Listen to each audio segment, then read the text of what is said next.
من ربه لنبذ بالعراء وهو مذموم فاجتباه ربه فجعله من الصالحين وإذ يكاد الذين كفروا ليزلقونك بأبصارهم لما سمعوا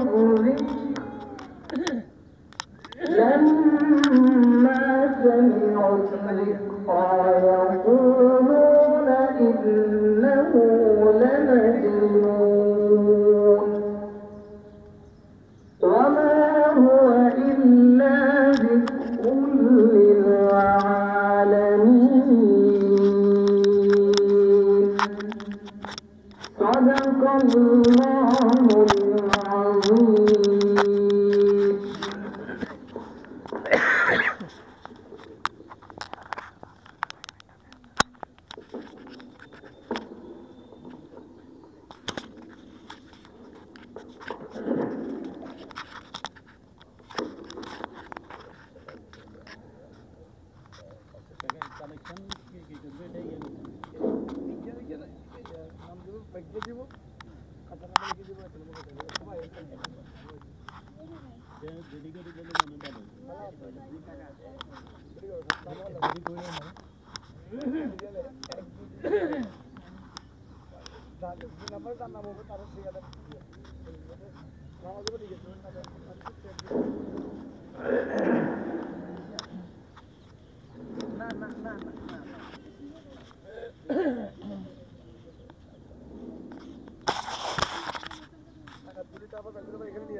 السلام عليكم ورحمة الله وبركاته. الحمد لله نحمده ونستعينه ونستغفره ونؤمن به ونتوكل عليه ونعوذ بالله من شرور أنفسنا ومن سيئات أعمالنا من يهده الله فلا مضل له ومن يضلله فلا هادي له mic ওটা দিতে পারেন, এটাতে সাউন্ড আসে না, ওটা ঘুরে দিতে পারেন স্ট্যান্ড। ونشهد أن لا إله إلا الله وحده لا شريك له ونشهد أن سيدنا وسندنا وحبيبنا وحبيب ربنا وطبيبنا وطبيب قلوبنا ومولانا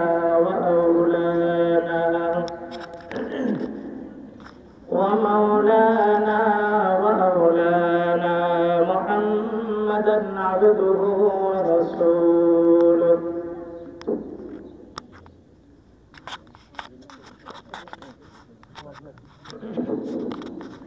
أرسله بالحق بشيرا ونذيرا وداعيا إلى الله بإذنه وسراجا منيرا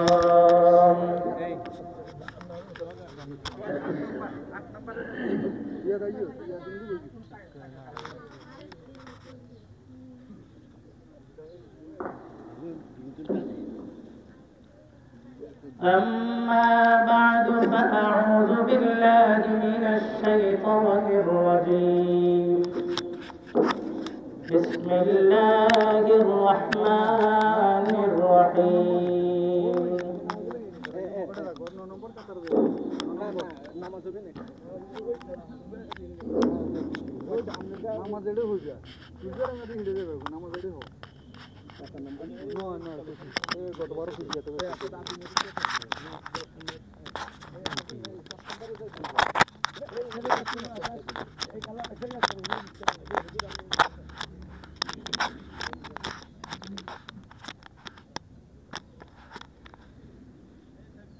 अली भाई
हेयर फॉर दी मेरा हेयर फॉर उड़े ठीक है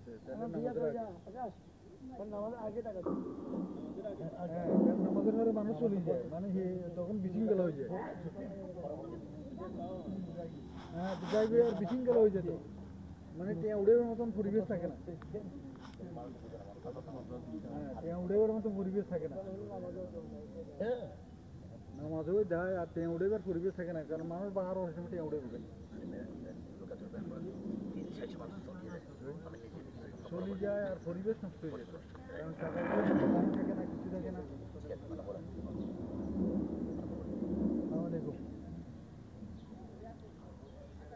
وقال الله تعالى في كلامه المجيد وفرقانه الحميد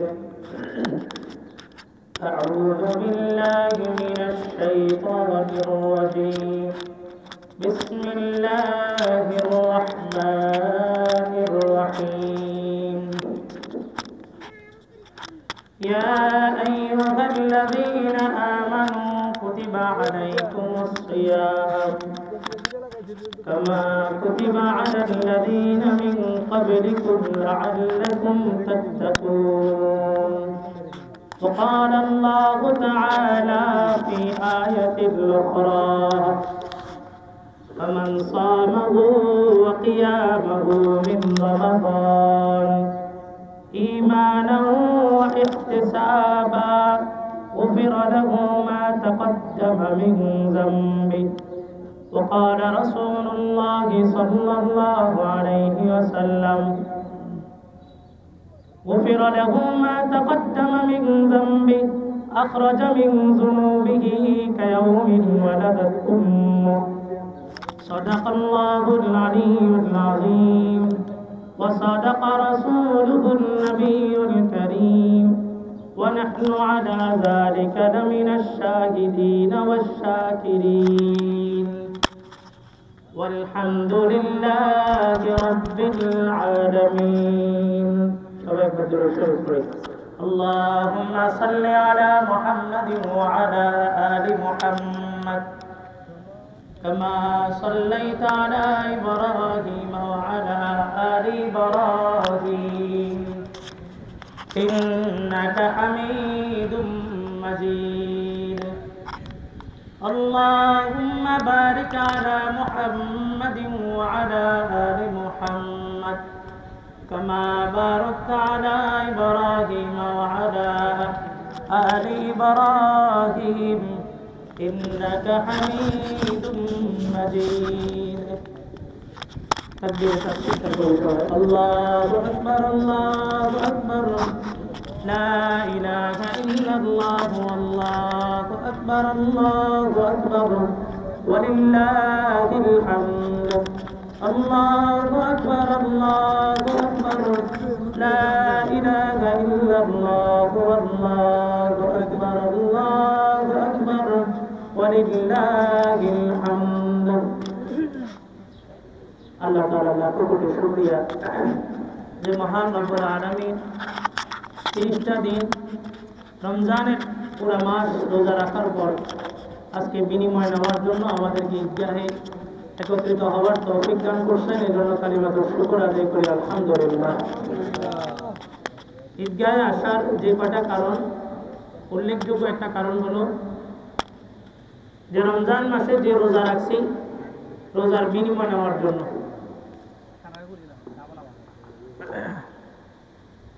রমজানে রোজা রাখছি এই রোজার বিনিময় নেওয়ার জন্য আসা। কেউ যদি মনে করে রমজানের রোজা যথেষ্ট, ঈদের নামাজ পড়ার প্রয়োজন নাই, ওই মানুষটার দৃষ্টান্ত হলো সারা মাস অফিসে কাজ করলো কিন্তু বেতন নেওয়ার দিন সে আর অফিসে গেল না।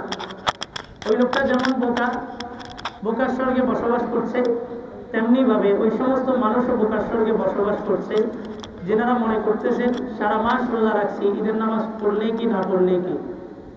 সারা মাস রোজা রাখাটা যেমন গুরুত্বপূর্ণ, ঈদের দিন ঈদের নামাজটা তার চাইতে বেশি গুরুত্বপূর্ণ। ঈদের নামাজটা যেমন গুরুত্বপূর্ণ, ঈদের নামাজের পরে যে খুতবাটা হয় খুতবা শোনাটাও গুরুত্বপূর্ণ। ঈদের মৌলিক ইতিহাস আপনারা বিগত বছরগুলোতে সবসময় শোনেন, প্রত্যেক বছর ঈদুল ফিতরের পিছনের ইতিহাসগুলো শোনেন।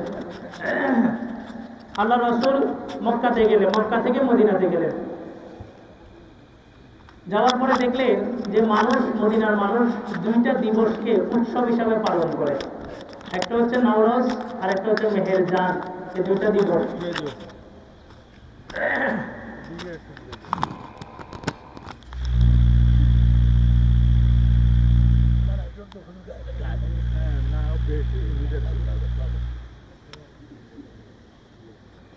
আমার সাথে একটু আপনাদের কানেকশন গুলো বিচ্ছিন্ন হয়ে গেলে আমি এলোমেলো হয়ে যাবো, কথা বোঝানো হবে না। আমার দিকে একটু থাকেন সবাই। দুইটা দিবস পালন করতো, একটার নাম নওরোজ আর একটার নাম মেহেরজান। নওরোজ মানে সহজ বাংলায় বলা হয় নববর্ষ। নববর্ষটা মুসলমানরা পালন করতো না জাহিরি যুগের জাহিরিয়াতে পালন করা হতো? জাহিলি যুগে পালন করা হতো। জুলাই বিপ্লবের পর আমরা দেখলাম যুব সমাজের ভিতরে এবং সর্বশ্রেণীর মুসলমানের মধ্যে ইসলামের একটা চেতনা উজ্জীবিত হওয়া শুরু হয়েছে। বিধর্মীদের সব কালচার যেগুলো বিগত 16 বছর প্রমোট করা হয়েছে, ওই সমস্ত কালচার থেকে এই সমাজ আস্তে আস্তে বের হয়ে আসছে। জুলাই বিপ্লবের স্পিরিটটা যত জায়গায় প্রয়োগ করা হয় তার মধ্যে উল্লেখযোগ্য একটা জায়গা হলো ইসলাম। এই জুলাইয়ের স্পিরিটটা 80% প্রয়োগ হয় ইসলামের উপরে, 20% বিভিন্ন রাজনৈতিক প্রেক্ষাপটে প্রয়োগ হচ্ছে।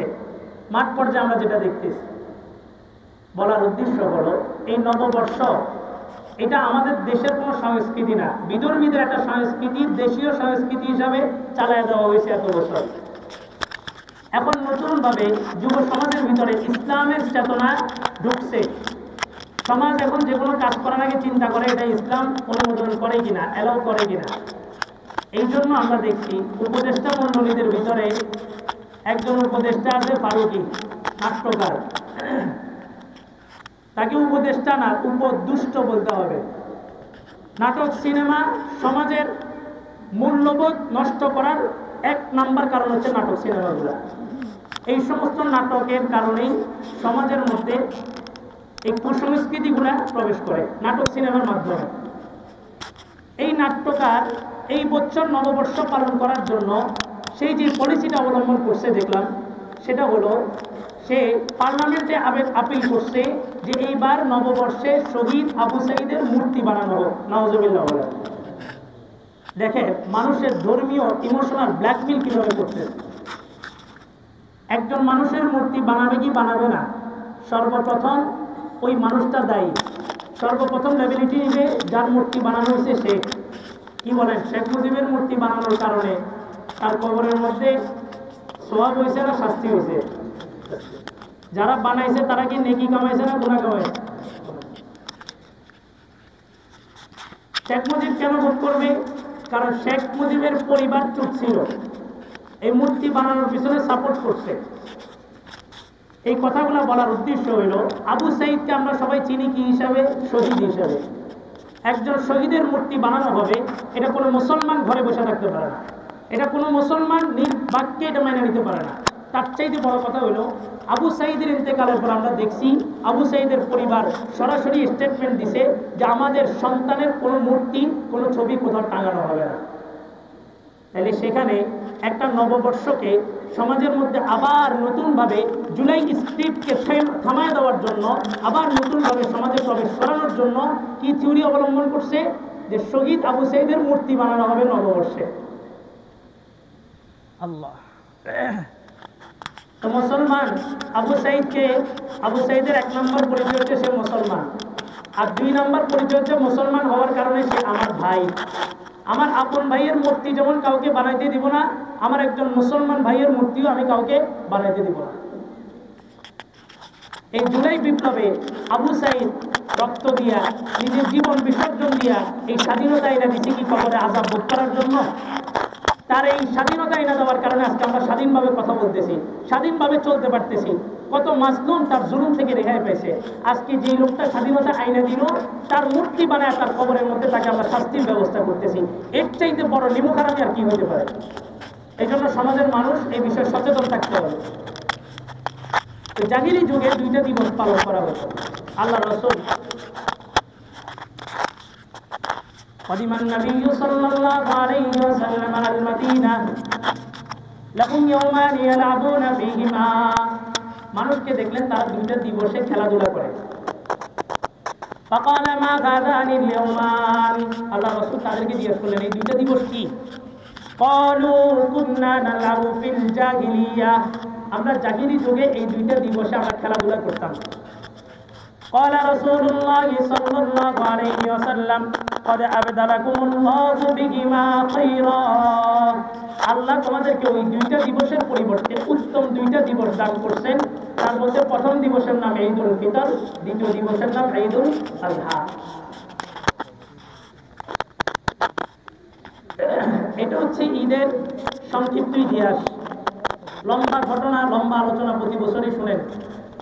তবে এই বছর সবচেয়ে দুঃখজনক বিষয় যেটা, সেটা হলো আজকে ঈদের নামাজে আপনারা আসছেন, ঈদগাহে সবাই একত্রিত হচ্ছেন, আনন্দ উল্লাস করবেন।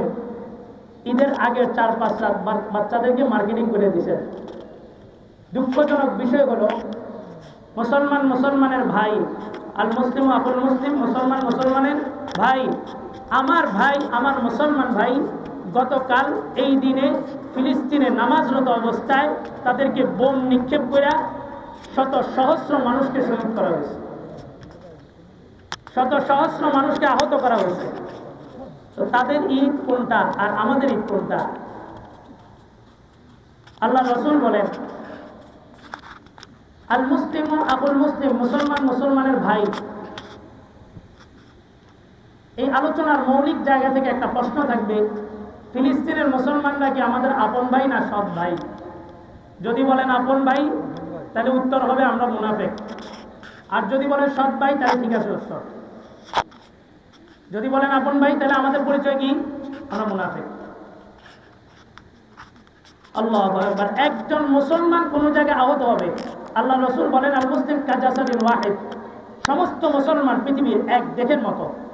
ইনিস্তাকা আইনুহু ইস্তাকা কুল্লু, মানুষের চোখে যেমন ব্যথা হলে পুরা শরীর ব্যথায় জর্জরিত হয়ে যায়, এমনি ভাবে পৃথিবীর যে কোনো প্রান্তে একজন মুসলমান আহত হবে তো পৃথিবীর সমস্ত মুসলমান ওই ব্যথায় ব্যথিত হয়ে গর্জন দিয়ে উঠবে। তখনই বোঝা যাবে মুসলমান মুসলমানের ভাই। আপনারা যেমন এখানে বসা, আল্লাহ রাসূলের সামনে একদিন সাহাবায়ে কেরাম এভাবে বসা, রাসূল বললেন তোমাদের যেমন খাবার তৈরি হওয়ার পরে একজন ঘোষক ঘোষণা দিতে থাকে আত-তাআমু জাহিজ, আত-তাআমু জাহিজ, আসো খাবার প্রস্তুত হয়ে গেছে। মনে রাখবা ইউশিকু জামান, অচিরে একটা যুগ আসবে যেই যুগে মুসলমানদেরকে গণহত্যা করার জন্য সমস্ত কাফেররা এভাবে পরস্পরকে ডাকবে, আসো আমরা মুসলমানকে মারি, আসো আমরা মুসলমানকে মারি। সাহাবায়ে কেরাম আশ্চর্য হয়ে বললেন ইয়া রাসূলুল্লাহ, আজকে আমরা মাত্র 400-500 সাহাবী, মাত্র 400-500 সাহাবী, পুরা পৃথিবী আজকে আমাদের ভয়ে থরথর করে কাঁপতেছে বদর যুদ্ধের পর থেকে। তখন কি মুসলমানদের সংখ্যা এর চাইতেও কম হবে? রাসূল বললেন না, তখনকার মুসলমানদের সংখ্যা তোমাদের চাইতে কয়েক হাজার কয়েক লক্ষ গুণ বেশি হবে। ব্যবধান কোথায়? নামে মুসলমান কাজে মুনাফিক, নামে মুসলমান কাজে মুনাফিক। আল্লাহ। মুসলমানদের ইতিহাসে সর্বোচ্চ সংখ্যা বিরাজমান এই বর্তমান পরিস্থিতিতে 250 কোটি মুসলমান। কিন্তু এই ইতিহাসের ভিতরেই মুসলমানদের আজকের যে নির্মম পরিস্থিতি দাঁড়াইছে, যে নির্মম পরিহাস ইতিহাস দাঁড় করাই দিয়েছে আমরা মুসলমানরা, এরকম ইতিহাস বিগত 1400 বছরের মধ্যে অতিক্রান্ত হয়নি। স্পেনের ইতিহাস যদি আপনারা দেখেন 782 বছর, 10-20 বছর না, 70 বছর না, শতক না, 7টা শতক, 782 বছর পর্যন্ত মুসলমানরা শাসন করছে। এরপরে মুসলমানদের পতন হলো, জালেম বাদশার আবির্ভাব হলো। এই জালেম বাদশা যখনই কোনো নৌপথে কোনো জাহাজ যাইত, ওই জাহাজকে লুটপাট করত, ওই জাহাজের মানুষগুলাকে বন্দী করত, নারীদেরকে ধর্ষণ করত।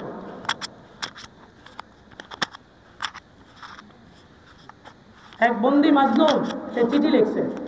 তৎকালীন সময়ে সুপার পাওয়ার ছিল সৌদি, মুসলমানদের মূল কেন্দ্র ছিল সৌদি, এখনো আছে, তবে মাথাটা একটু আমেরিকার কাছে বিক্রি হয়ে যাওয়াতে কাজের কাজ কিছু হইতেছে না। বাদশা বরাবর চিঠি লিখলো, আমিরুল মুমিনিন, আপনার মুসলমান ভাই স্পেনের কারাগারের মধ্যে নির্যাতনের শিকার, আপনি কি আল্লাহর আদালতে দাঁড়াবেন না? স্পেনের ভিতরে একটা মসজিদ ছিল যেটাকে ইংরেজিতে বলে কর্ডোবা, আরবিতে বলে কুরতুবি। ইমাম কুরতুবি রহমাতুল্লাহ আলাইহি ওই মসজিদে সকাল সন্ধ্যা 24 ঘন্টা কোরআন হাদিসের দরস দিতেন। গত বছর আমার এক উস্তাদ সচক্ষে দেখে আসছেন, উনি বলছেন কর্ডোবার ওই স্পেনের ওই মসজিদে আমি দেখছি মিম্বরের উপরে মূর্তি দাঁড় করানো আছে।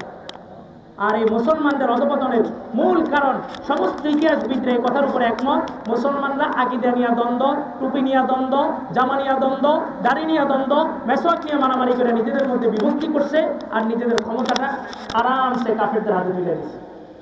ক্ষমতা হারানোর মূল কারণ কি? মুসলমানদের ভিতরে আপোষের ভিতরে দ্বন্দ্ব। অথচ আল্লাহ রাসূলের যুগে মুনাফিক, রাসূল জানতো যে এই লোকটা মুনাফিক, তারপরে তো রাসূলের দরবারে বসেছিল, রাসূল কোনোদিন নাম প্রকাশ করেন নাই। বাদশাহ তারিক বিন জিয়াদকে পাঠাইলেন, যাও সাহাবীদের বাহিনী নিয়ে যাও, আমার ওই মজলুম ভাইকে তুমি ওখান থেকে উদ্ধার করো। তারিক বিন জিয়াদের সবচেয়ে সুন্দর যে পয়েন্টটা, সেটা হলো উনি যখন স্পেনের বর্ডার ক্রস করতেছেন, উনি সমুদ্রের পাড়ে যায় সমস্ত সৈনিকদেরকে নামাইছেন, নৌকা থেকে নামায় বললেন, যেই নৌকায় করে আসছো এই নৌকাগুলো ফুটা করে দাও, সবগুলা নৌকা ফুটা করে দাও। ইতিহাসের পাতার মধ্যে আসছে সবগুলা নৌকা ফুটা করা হয়েছে, কিছু নৌকা ওই সৈনিকরা ফুটা করতেছে না, মায়া যে আমরা যদি কোনো কারণে যদি পরাজিত হই পালাবো কিসে করে। তারিক বিন জিয়াদ বললেন, যেগুলা ফুটা করা যাচ্ছে না ওগুলা কেরোসিন তেল দিয়ে জ্বালায় দাও। আসছে কিসে? নৌকায়। সবগুলা নৌকা গিয়েছে ফুটা অথবা জ্বালায় দিছে, যাওয়ার কোনো পথ আছে? তারিক বিন জিয়াদ সবাইকে দাঁড় করাইলেন, সৈন্যবাহিনীকে বললেন যে শোনো, তোমাদের আসার যে পথ ছিল যাওয়ার পথ আমি শেষ করে দিছি। তোমরা মুসলমান কোনোদিন পিঠে আঘাত খাইছে এই রেকর্ড নেই। মুসলমান যুদ্ধের ময়দানে যা বুকে আঘাত খাইছে, পিঠে আঘাত খায় কে? যে পলায়ন করে তার পিঠে আঘাত পড়ে। মুসলমান কোনোদিন পিঠে আঘাত পায়নি, মুসলমান আঘাত পাইছে তার বুকে।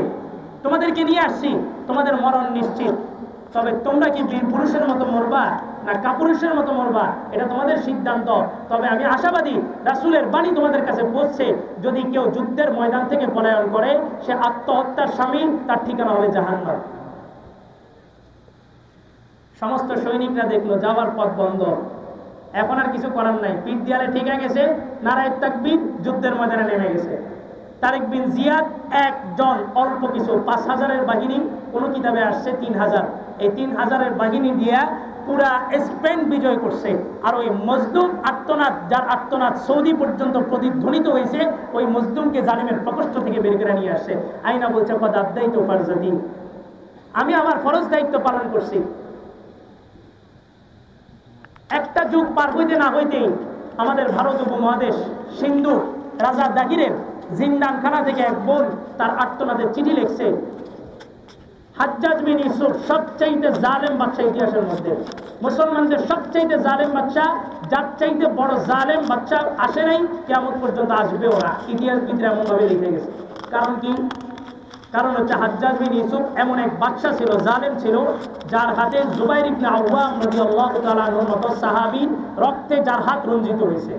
জুবাইর ইবনে আওয়ামকে তার কথা না শোনার কারণে শহীদ করে চৌরাস্তার মোড়ে ফাঁসি দিয়ে ঝুলাই দিয়েছিল। সমস্ত ইতিহাসবিদরা বলছে তার মতো জালেম বাদশা পৃথিবীতে আর কেউ আসবে না। তার ঘটনাটা কেন টানছি? তার ঘটনা টানার উদ্দেশ্য হলো, দেখেন মুসলমানদের সবচেয়ে অধপতনের সময় হাজ্জাজ বিন ইউসুফ, ওই অধপতনের সময় মুসলমানের নিরাপত্তা কি পরিমাণ ছিল? হাজ্জাজ বিন ইউসুফের কাছে চিঠি পৌঁছছে, কোনখান থেকে? ভারত উপমহাদেশ থেকে। রাজা দাহির এত শক্তিশালী বাদশা ছিল, যার বিরুদ্ধে 23টা যুদ্ধ মুসলমানরা পরিচালনা করছে, কিন্তু কোনোটাতে জয়লাভ করতে পারে।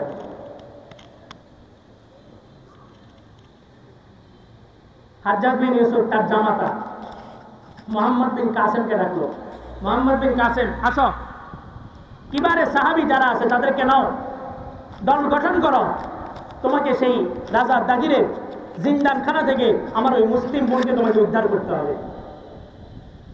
নেতৃত্ব কাকে দিচ্ছে? মুহাম্মদ বিন কাসেম, নিজের আপন জামাতা। বয়স কত? 17। মাত্র 17 বছরের একটা যুবককে নেতৃত্ব দিয়া সুদূর ভারত উপমহাদেশে পাঠাচ্ছে, কোথা থেকে? আরব কান্ট্রি থেকে। আর আমাদের দেশের 17 বছরে তো বাচ্চারা এখন বালেগই হয় না, বাচ্চাদের প্রাপ্তবয়স্ক শুরু হয় 18 থেকে, তার ভোটাধিকার কত? 18। অথচ ইসলাম বলে 15 বছরের পরে সে কি বাল। ডক্টর ইউনূস যে কটা পদক্ষেপ নিছে তার মধ্যে উল্লেখযোগ্য একটা পদক্ষেপ হলো 18 আর 16-র মধ্যে কোনো ডিফারেন্স নাই, 2 বছরের ব্যবধানে মহামারী কিছু হয় না। যেই বাচ্চাটা 18 বছরে যে সিদ্ধান্ত দিবে 16 বছরে সে একই সিদ্ধান্ত দিতে পারবে। সুতরাং 18 বছরের বাচ্চা যদি ভোট দিতে পারে, 16 বছরের বাচ্চাও ভোট দিতে পারবে। ব্যবধান মাত্র 1 বছর। ইসলাম বলছে 15, উনি বলছে 16। মোহাম্মদ বিন কাসেম 17 বছরের যুবককে হাজ্জাজ বিন ইউসুফ পাঠাইছে।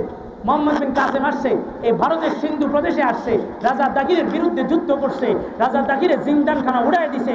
ওই আর্তনাদ, বোনের আর্তনাদকে বোনকে বের করে নিয়ে আসছে, আইনা খোলা আকাশের নিচে শাহাদাত আঙ্গুল উঠায় বলছে, আল্লাহুম্মা কদ আদ্দাইতু ফারিজাতি, আল্লাহ আমি আমার ফরজ দায়িত্ব পালন করছি। ও মুসলমান, ফরজ দায়িত্ব কোনটা?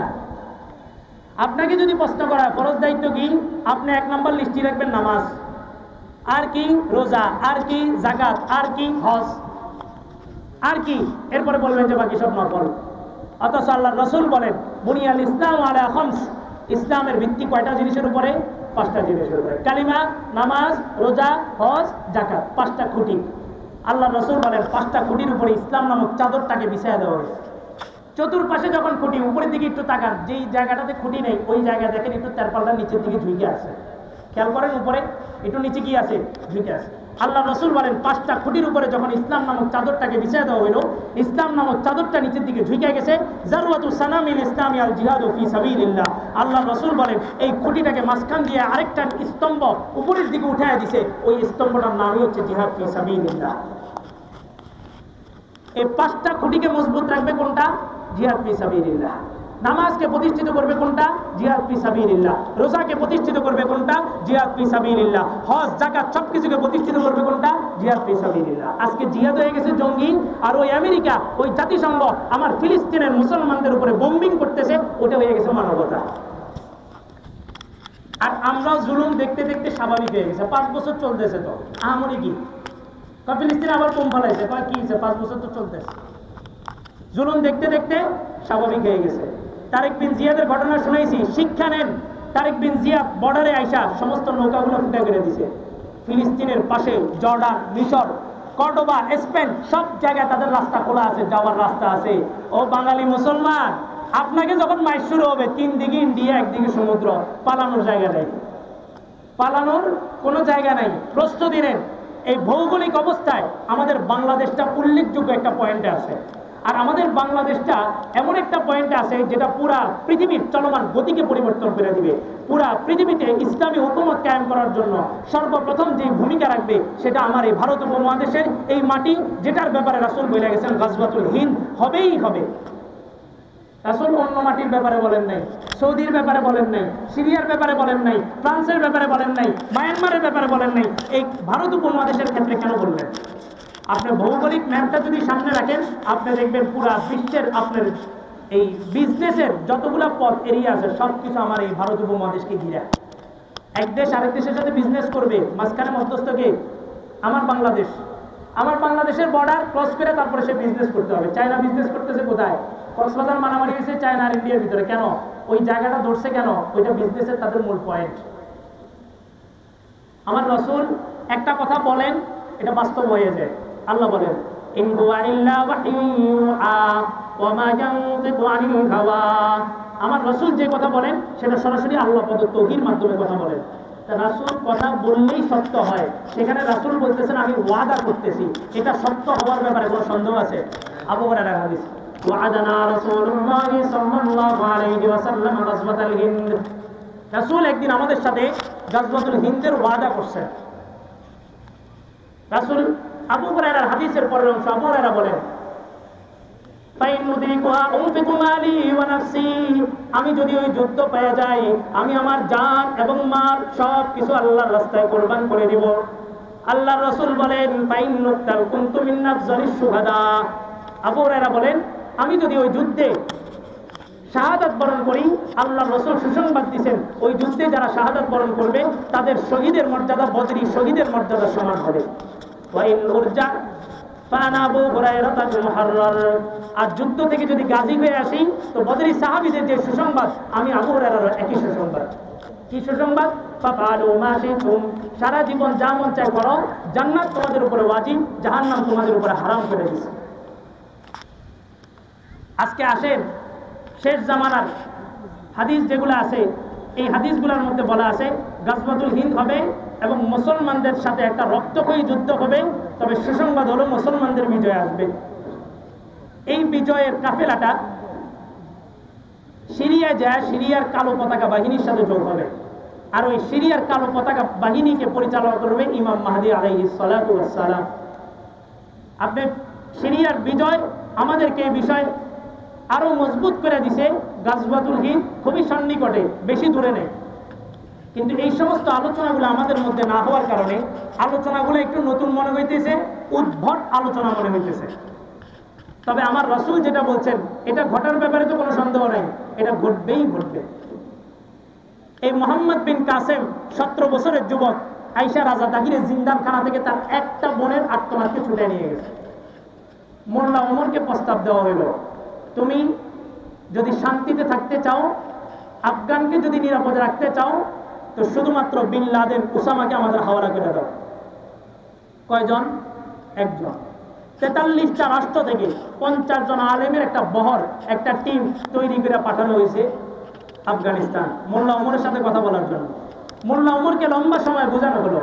মোল্লা ওমর সর্বশেষ একটা কথা বলছে, আপনারা এতজন আলেম আসছেন, আমার এত এলেম নাই, আমি আপনাদের সাথে তর্ক বিতর্ক করব, তবে আমাকে শুধু এতটুকু বলেন যে একজন মুসলমানকে কাফেরের হাওলা করছে আমার রাসূল জীবনে কোনোদিন অনুমতি দিয়েছে?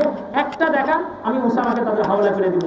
আরেকটা কথা শুনে রাখেন, আজকে তারা উসামাকে টান দিচ্ছে, আরেকদিন আমাকে টান দিবে, আরেকদিন আপনাকেও টান দিবে। আপনার কাছে মনে হতে পারে ফিলিস্তিন তারা ছেড়ে দিয়ে চলে গেলে সমস্যা নেই, তাহলে তো যুদ্ধ শেষ না। ইসরায়েল ফিলিস্তিন দখল করার উদ্দেশ্য না, ইসরায়েল ফিলিস্তিন দখল করার মাধ্যমে পুরা পৃথিবীর 250 কোটি মুসলমানের উপরে নেতৃত্ব করা তার উদ্দেশ্য। আর কোন মুসলমান কারো সামনে কারো গোলামি মাইনা নিতে পারে না, একমাত্র কার গোলামি?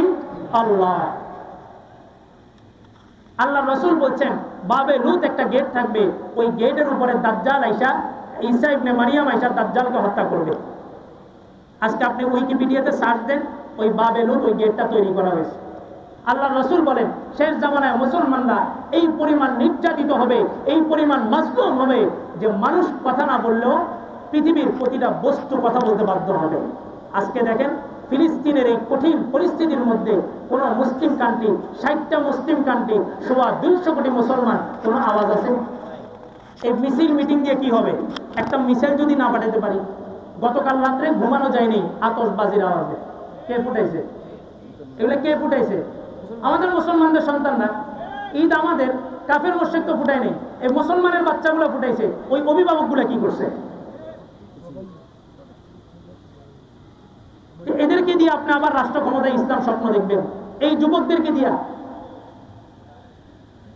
মোহাম্মদ বিন কাসেম 17 বছর বয়সে নিজের বোনকে উদ্ধার করছে, আর এখন দেখেন 17 বছর কিসে 24 বছরের যুবক পর্যন্ত গেমসের নেশায় আসক্ত, মেয়ের প্রেমে আসক্ত, সমস্ত ইয়াবা ট্যাবলেট নেশা সবকিছু নিয়ে সে আসক্ত। তাকে দিয়ে আবার সমাজ কিভাবে প্রতিষ্ঠা করবে? তো তার হাতে ক্ষমতা গেলে তো সে চাঁদাবাজি করবে, টেন্ডারবাজি করবে। সে করবে নাকি হুজুর করবে নাকি? চাঁদাবাজি টেন্ডারবাজি ওই লোকটা করবে না তো হুজুর করবে নাকি? সমাজের নেতৃত্ব কাদের হাতে দিতেছে? জুলাই বিপ্লব আমাদেরকে একটা স্পিড তৈরি করছে, সেটা হচ্ছে অন্যায় যেখানে দেখা হবে সেখানে প্রতিহত করা হবে। কোন দলের কে এটা দেখার সময় নাই, যেখানে অন্যায় দেখা হবে সেখানে প্রতিহত করা হবে। তো পৃথিবীর প্রতিটা মানুষ কথা না বললেও বস্তু কথা বলবে। আল্লাহ রাসূল স্পেসিফিক ভাবে হাদিসের মধ্যে বলেন প্রত্যেকটা জিনিস কুল্লু শাইইন ইয়ানতিকু ফিল মুসলিম ইল্লাল গারকাত, সমস্ত বস্তু কথা বলবে, একটা জিনিস একটা বস্তু কথা বলবে না, ওটার নাম হচ্ছে গারকাত। আপনি গুগলে সার্চ দেন, তারা আরো 20-30 বছর আগের থেকে গরকাত গাছ রোপণ করা শুরু করে দিয়েছে, জায়গায় জায়গায় গরকাত গাছ। কেন? এই গাছটা তাদের পক্ষে কথা বলবে। ভারত ভালো করে জানে গাজওয়াতুল হিন্দ এই মাটিতে হবে, মুসলমানদের বিজয় নিশ্চিত। ভারত কি চুপচাপ বসে আছে? ভারত তো সবকিছুর প্রস্তুতি নিয়ে নিয়েছে, আর আমরা অপেক্ষা আছি মারুক তারপরে দেখবো, আগে মারুক তারপরে দেখবো। একবার বন্যা দিছে, দেওয়ার পরে এখনো কি হোশ ফিরছে আমাদের? এখনো হোশ ফিরছে? এই বাঁধটা কি নির্মাণ করা হয়েছে? হ্যাঁ, সবাই যার যার গল গোছানি আর নির্বাচন নিয়ে সবাই ব্যস্ত। ইমাম আছে জান্নাত জাহান্নামের আলোচনা নিয়ে, আর মুসল্লি আছে কেউ ইসলামী দল গোছাইতেছে, আর কেউ আছে নির্বাচন নিয়ে। আমার বাঁধ নির্মাণ করবে কি? জুলুম সহ্য করতে করতে এখন মন মানসিকতা এমন হয়ে গেছে, বন্যা একবার দিছে তো দেখি পারলে আরেকবার দেখ, তা আরেকবার দিবে, আমরা আবার বলবো যে আরেকবার দেখ পারলে।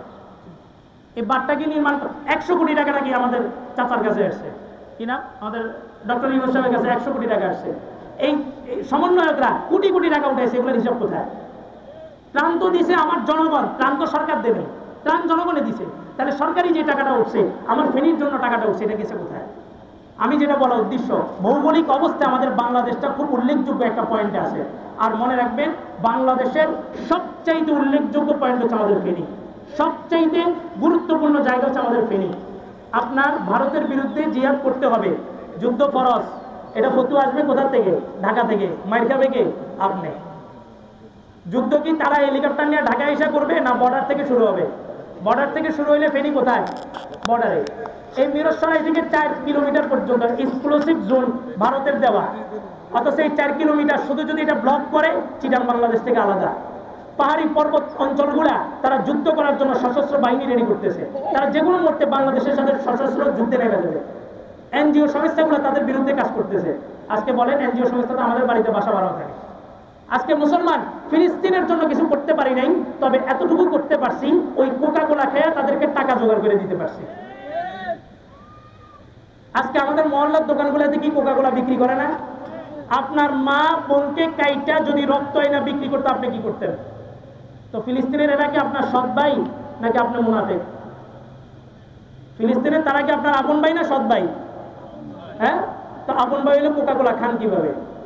ওই দোকানদার এখনো কোকা কোলা বিক্রি করার সাহস করে কিভাবে? আপনি জাগবেন কবে? আজকে একটা ঈদের দিন আপনি আনন্দে আসছেন ঈদের ময়দানে, আর তারা ঈদের নামাজ পড়া অবস্থায় তাদেরকে ক্রস ফায়ার করা হয়েছে, গুলি চালানো হয়েছে, বুলেট চালানো হয়েছে, 19টা ছোট্ট শিশু মারা গেছে। আপনি ঈদের মার্কেটে যে কাপড় কেনাকাটায় ব্যস্ত, আর তারা বাজারে যায় কাপড়ের কাপড় খুঁজে পাইতেছে না, শেষ, কাপড়ের কাপড় শেষ, আসতেছে, শেষ হয়ে যেতেছে।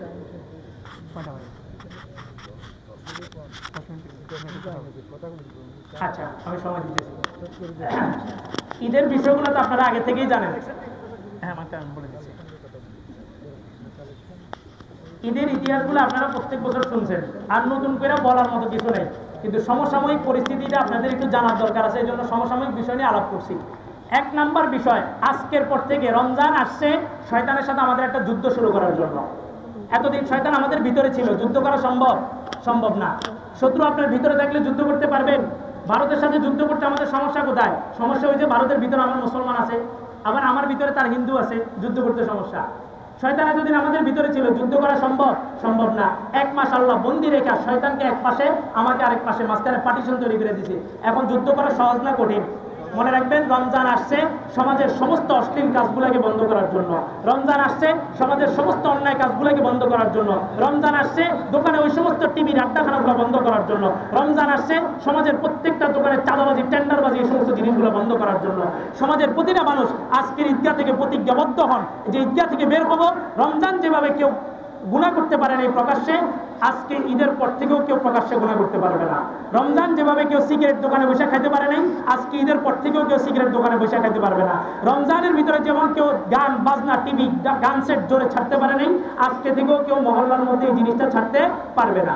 আপনি আপনার মহল্লা গোছান, একটা করে মহল্লা গোছান, একদিন পুরো পৃথিবীতে ইসলাম কায়েম হবে। আপনার নিজের বডির মধ্যে ইসলাম নাই, দাড়ি নেই, আপনি গেছেন রাষ্ট্রে ইসলাম কায়েম করতে, আপনারা দিয়ে ইসলাম কায়েম হবে। আপনার পরিবার করে না পর্দা, আপনি রাষ্ট্রে গেছেন ইসলাম কায়েম করতে। আপনার বিবি করে না পর্দা, আপনি রাষ্ট্রে গেছেন ইসলাম কায়েম করতে। প্রত্যেকটা মানুষ আমরা আগে নিজেরা সংশোধন হই, পারবো তো ইনশাআল্লাহ? আল্লাহ সবাইকে কবুল করুন। কোকা কোলা একদম সম্পূর্ণ বর্জন, ইসরায়েলি সমস্ত পণ্য বর্জন। কোন দোকানদারের কত লাখ টাকা ক্ষতি হবে এটা দেখার আমার টাইম নাই। আমার ইমান হেফাজত করতে হলে ওই দোকানকে বয়কট করতে হবে, দোকানদারকে সহ বয়কট করতে হবে। আমি পড়ে বসে আপনার ঠিক করেন। আমি ইন্ডিয়া প্রথম, আমার কিছু বিষয় অসঙ্গতি মনে হয়েছে। 1 নাম্বার, আমার বয়ান যদি 7টা থেকে শুরু হয়, তো 7টার পরে এখানে কোনো আওয়াজ করা যাবে না। বয়ান যদি 8টায় হয়, 8টার পরে এখানে কোনো আওয়াজ করা যাবে না। এগুলো সব আগে থেকে গুছায় রাখতে হবে, 1 নাম্বার বিষয়। 2 নাম্বার বিষয়, রমজানে একটু দেরি করে নামাজ পড়া যায়, কোনো সমস্যা নেই। তবে শরীয়তের বিধান কি জানেন? শরীয়তের বিধান হইল নামাজ আগে পড়া। এতটাই গুরুত্বপূর্ণ যে ঈদের দিন আপনি চাইলে ইশরাকের নামাজ পড়তে পারবেন, গুনাহ হবে, সবের জায়গায় গুনাহ হবে। কেন? আগে পড়তে হবে ঈদের নামাজ। আমাদের ফেরির মধ্যে দ্বিতীয় বৃহৎ ঈদের জামাত মনে এখানে হয়। সর্বোচ্চ ফুলগাজী থেকে একটা লোক এখানে আসা, সোনাগাজী থেকে একটা লোক এখানে আসা, যতটুকু সময় লাগে ফজরের পরে এতটুকু সময় দিবেন, কোরবানি ঈদের নামাজ আগে দিবেন, তাহলে এই যে মুসল্লিদের কষ্ট কম হবে। 2 নাম্বার বিষয়, রমজান ঈদে তো কিছু খেয়ে আসা সুন্নত। রমজানে নিজের কোরবানির গোশত দিয়া নাস্তা করা, এটা হচ্ছে সর্বপ্রথম সুন্নত। তাহলে আপনি যদি নামাজ দেন 10টায়, কোরবানি হবে 11টায়, এই লোকটা রান্না বান্না করে সুন্নতটা পালন করবে কখন? এটা পালন করলে আপনাদের কোনো সমস্যা হবে? ঈদের নামাজ আগে আগে সামনে রাস্তাঘাটেও জায়গা দিতে পারবেন না, কোরবানি ঈদে সবাই আগে নামাজ পড়বে আগে নামাজ। আচ্ছা যাক, আগের সব বিষয় বাদ, নতুন কমিটি আসছে, আমরা ওনাদের কাছে অনেক কিছু প্রত্যাশী। সম্মানিত মুসল্লিয়ানে কেরাম, আপনাদের সামনে এখন শুভেচ্ছা বক্তব্য সহ ঈদগাহের সংক্ষিপ্ত তথ্য তুলে ধরবেন। হ্যাঁ, মোহাম্মদ ইউসুফ, ঈদগাহ সেক্রেটারি জনাব মোহাম্মদ ইউসুফ সাহেব। আর এদিক দিয়ে কালেকশন চলতে থাকো, চলতে থাকো, আপনি কথা বলতে থাকেন, কালেকশন চলতে থাকো, সময় অল্প তো, কালেকশন চলতে থাকো।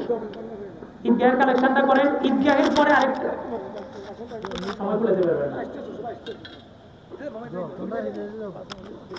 দেরি কেন হবে, 8টায় বলে 8টায়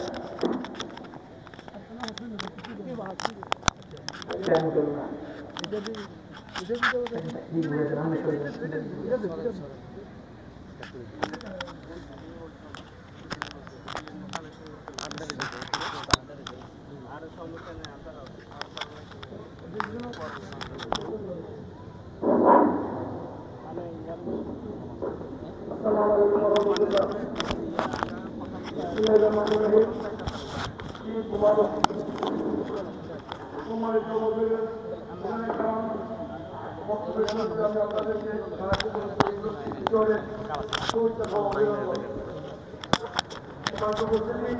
আমাদের সভাপতি বাংলাদেশ সাহেব পারিবারিক কারণে